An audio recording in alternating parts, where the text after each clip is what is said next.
Check this out. This creature has an attack trigger. This creature has an attack trigger. This creature has an attack trigger. This creature has an attack trigger. They attack, yeah, that's good. But we play Isshin, now they attack and it's boom.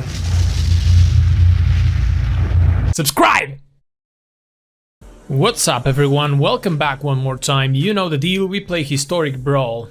Today we are revisiting Isshin 2 Havens as 1, try to duplicate attack triggers. And as you see, Krenko has an attack trigger and we have multiple other creatures with attack triggers. So this Martyr list focuses on creatures and just overwhelming our opponents with value. We are playing up against Tatyova, and Tatyova is trying to do their landfall thing, so we have to pay extreme attention at their 5th and 6th mana, or 5th and 6th land, because that's where Tatyova comes in.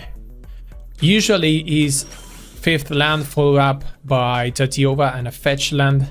That's their best play, so we will see if we can deal with that. Alright, so we shall play this Emiria untapped, which gives us access to Painful Bond. It's actually painful, paying the 3 life and paying the life from the Painful Bond, but Tatyova doesn't pressure our life total. This is a commander that you play against and you are comfortable paying life for your spells, because they are trying to do something else. They are trying to get settle up in the first few turns. So you can see that they are already at 5 lands, which is extremely concerning. But we have answers for Tatyova, so we'll see if that's enough. Most of the time that's not enough. Like when they are getting to 5-6 lands, Tatyova on the play is extremely difficult. All right, so just a Pact of Negation. Okay, so Tatyova is here and there's the fetch land, as was expected. So I think I kill her here before. Well, they can do it regardless. No, maybe I sequenced that wrong. All right, so you have to destroy the fetch land when they trigger the fetch land and they crack it, not before. Hopefully that's not going to be a huge concern, because now what? Now Tatyova is out of the battlefield, but we have to start pressuring them, otherwise we will never be able to beat them. So let's put the Sky Knight Vanguard. I choose this because this allows me to pass the turn with a Braid mana up, rather than playing perhaps Krenko or Isshin. So, oh, they are cracking a clue, so they didn't want to play a land and Tatyova. Tatyova players normally do this and it makes sense. They play Tatyova only when they can either trigger her once or protect her with counter magic. So that's what our opponent is doing here. They don't want to just run Tatyova into a removal spell. It's a clever, smart play, because now we pass and we did not do anything. So I think we have to do the same thing here, just hold up a Braid and play Isshin so we can double up the triggers from the Vanguard. They can animate Faceless Haven to block the 1/1.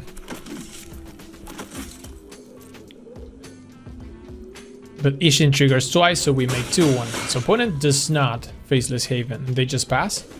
Okay, so they are also concerned about the removal on the Faceless Haven. So here's Tatyova, so is a fetch land? Oh, there's a fetch land, but this is not a fetch land that they can crack. So we can kill Tatyova here.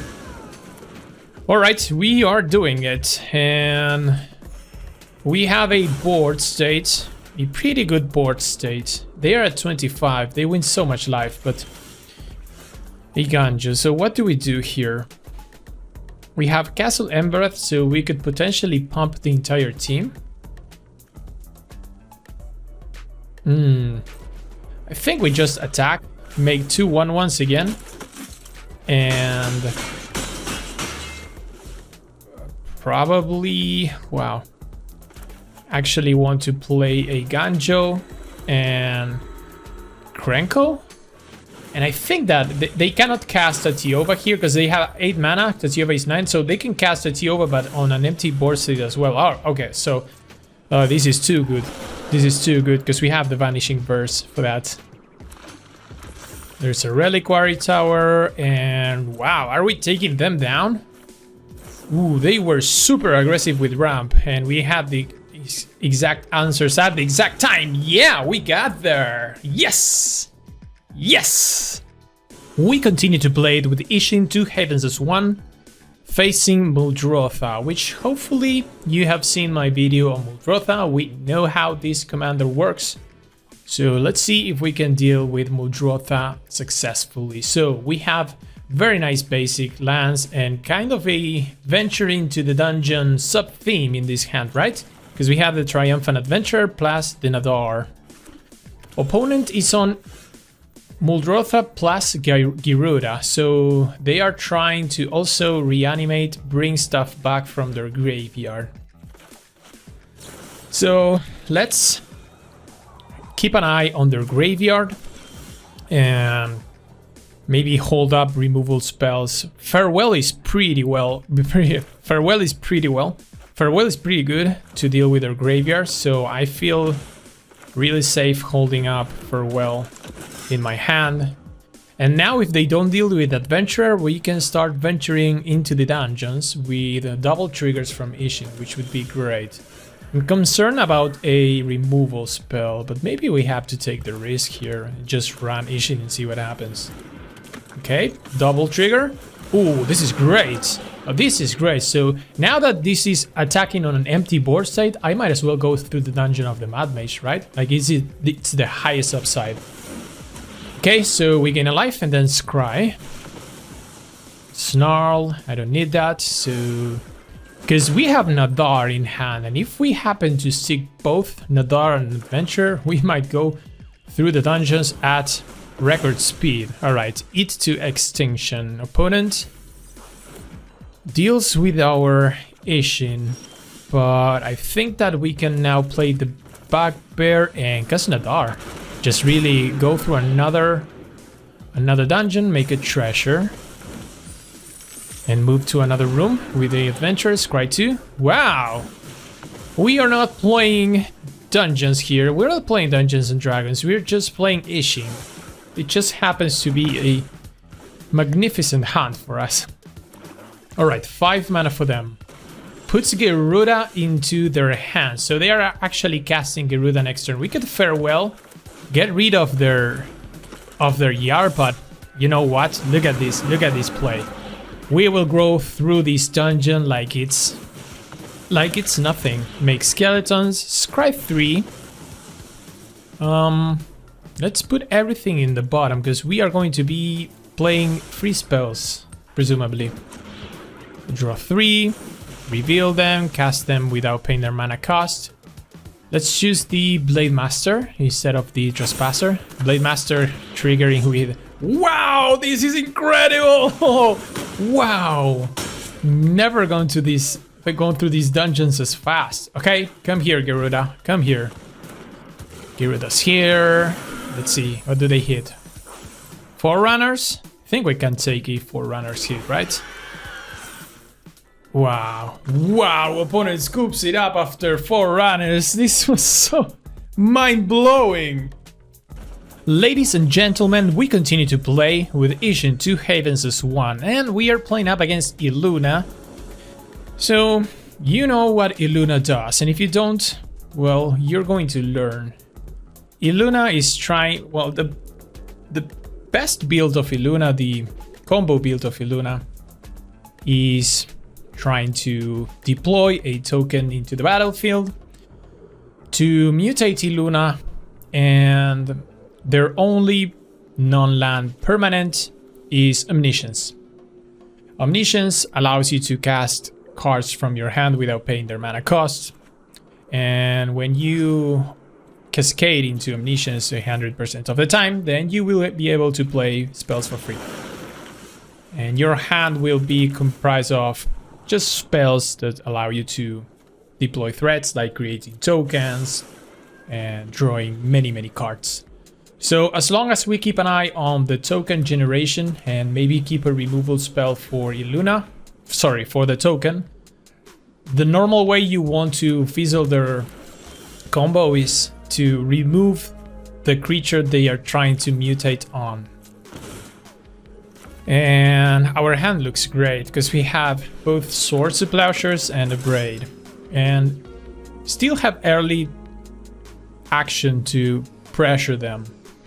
That's exactly how we want to start against them. Even on the draw, I feel confident about this hand.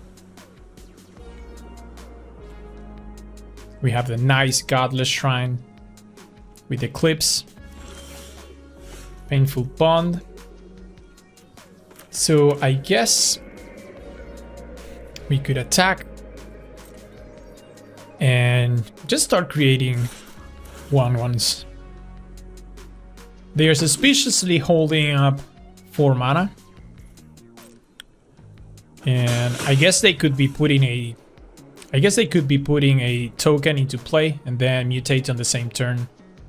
Maybe if they accelerate with some treasures.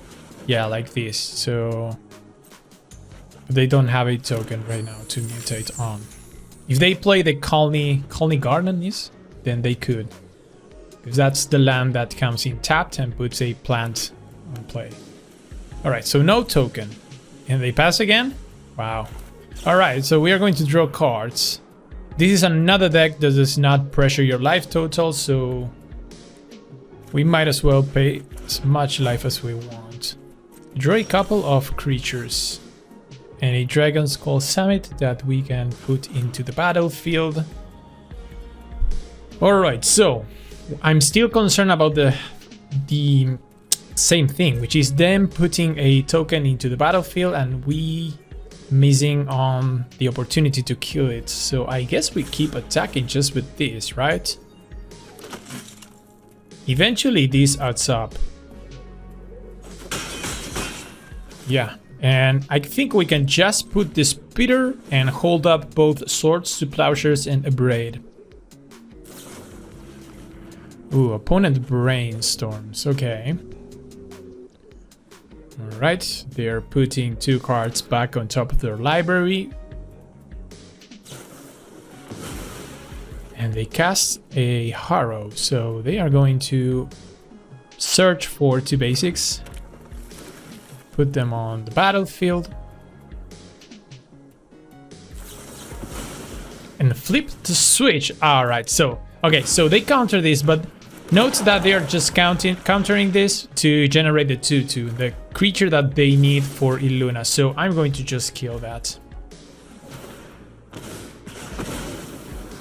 And now we have a board clean of tokens, and we have the answer for the next one. Okay, emergency quest. There's another token, or there's another creature. They reanimate the forest. Do they go for it? If they go for it, we just have to kill the forest. Alright, there we go. We just do this. Take the 1. Avoid the mutate. And now this is... Well, it's a 6/6 flyer, don't get me wrong. That's still too good. But we are not losing. Okay, so now we start deploying our threats, and the question is, we can either double spell, and we will put then Isshin, and we can hold up Hippogriff, or we can play Rada, or play Adventurer too. If you saw last game, Adventurer can make you go through the dungeons super fast, but we have a 6/6 flyer in front of us and just 19 points of life, so we still have a game.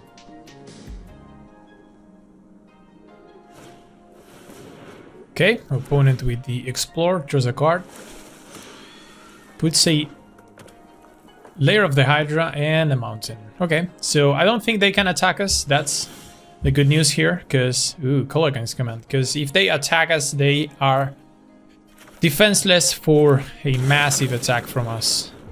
So we just need to find a way to pressure their life total without us losing too much. And there's a way in which we can do that because we can give indestructible to something. So I'm not afraid of attacking with everything here. Really? Yeah. Attack with everything. Create a couple 1/1s. Go through the dungeon twice. So we might as well take the same route, right? Like... yeah, I think that with the double trigger from the Isshin, it's pretty easy to go through this dungeon. Okay, let's try. Mountain. That can go to the bottom. Alright, and we can also cast Kolagang's command, make them discard this card. I might as well do this right now. Because we can make them discard the last card in their hand. Bring back the Spitter. Still hold up the Blessed Hippogriff. Yep. And if they deal with this, if they do that to Isshin, then I'm not going to protect it. We can cast Isshin next turn again, and we hold the Hippogriff for later. I really don't care that they block Isshin here, because this allows us to top deck another land and have a very good attack with Isshin plus Hippogriff next turn. Maybe it's okay also to protect it, but I don't feel like need to do it right now. Go down to 15, and we can either hold up the Hippogriff or we can put either Rada or Speeder. Both are good plays. I think I put the Firebrand just because it's mana efficient.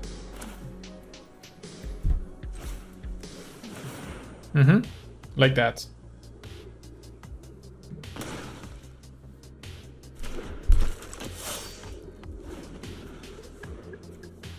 We have to pay attention to the layer of the Hydra that they have. Hour of Promise, but I bet you they don't have deserts to make tutus. So this is just a ramp spell. Maybe they have Field of the... no, Field of the Dead is banned.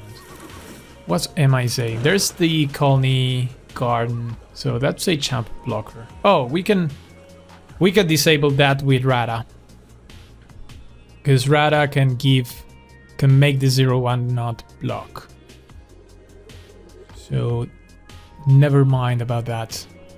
Opponent playing very, very slowly. I mean, yeah, dirty Illuna players doesn't like when their combo does not work. Nah, I'm just kidding. You are allowed to do whatever you please with your Magic the Gathering cards. Ooh, the devil. But we don't kill... we never kill Illuna, basically. And... I guess we just play Isshin attack with everything. Double trigger, Adventure, double trigger Vanguard. This puts a lot of pressure on their life total. And if we needed to, in our next turn, we can kill Illuna, plus maybe give something indestructible. Okay, so we can make Illuna not be able to attack. Not that it matters, but maybe. Scry 2. Oh, Sajiri's Shelter gives protection, and we can make a creature survive combat or go through Illuna next turn. There's the layer. There's the block. But we are taking a chunk of life from them. So 7. 7 is not a high life total. Especially when the Spitter already, we know it pings for 2. So they are at a virtual 5 right now, and I think we attack with everything, right? Like, there's no I'm not going to play this because I need this to attack, to keep flying, and opponent scoops it. Wow, that was great!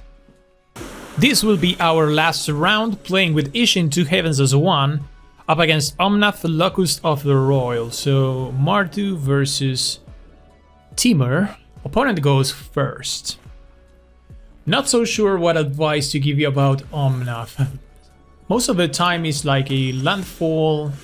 This is the 4-mana Omnath, but it's most of the time is a landfall value-y build. Yeah, FCC is like Timur value. This Omnath is good because it just pings and also allow you to draw cards in late game. But there's no clear strategy of what we're trying to avoid from them. We're just trying to do our stuff. So let's play the tap land, given that we don't have a 2-drop that we can play. And we are not at risk of any 3-drop from them. Right? Yeah. They will upgrade Ranger class. And now I think we can play the Trespasser Eat Uro, which is not an immediate threat, but something that we want to deal with eventually. We are going to get attacked for a lot by this wolf, and there's nothing that we can do for now.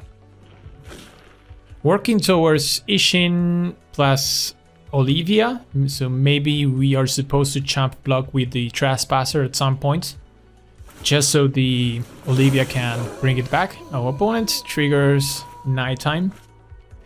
And now here we can double spell. And I guess I have to take the action here and bolt myself to double spell. This will flip the Graveyard Trespasser, but we put 2 things on the battlefield. I think that's more relevant. Okay. So what's next? Opponent will attack us for 4 or 5, and we will take it. We are down to 9, which is concerning, and here will come Omnath, right?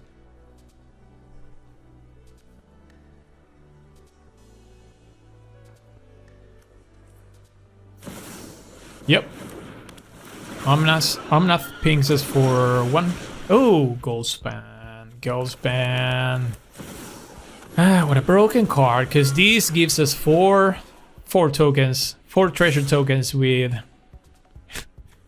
Let's hold back Conquistador. Wow, that was an amazing top deck. Okay, so we can avoid these triggers, but we will get double treasure. And now we have an answer for Omnath.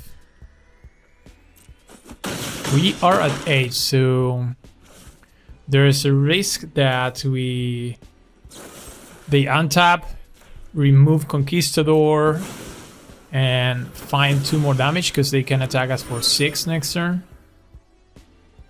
But yeah, I'm willing to take the risk. There's a Sulfur Falls.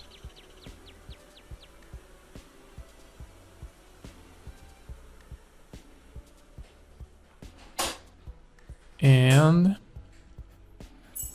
what's the follow-up?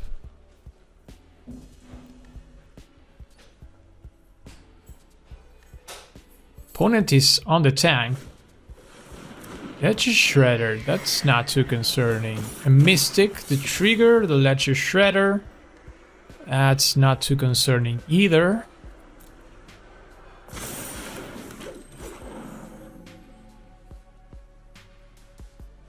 And scoops it up. Yes, we got there. Wow. So we reached the end of the video. We had a blast playing Isshin. It was great, amazing display. I think it was one of the strongest runs that I have with Isshin. Hopefully you enjoyed it. You can continue watching and supporting the channel here, and you can subscribe if you're not a subscriber, and comment, leave a like, and we will see each other on the next video.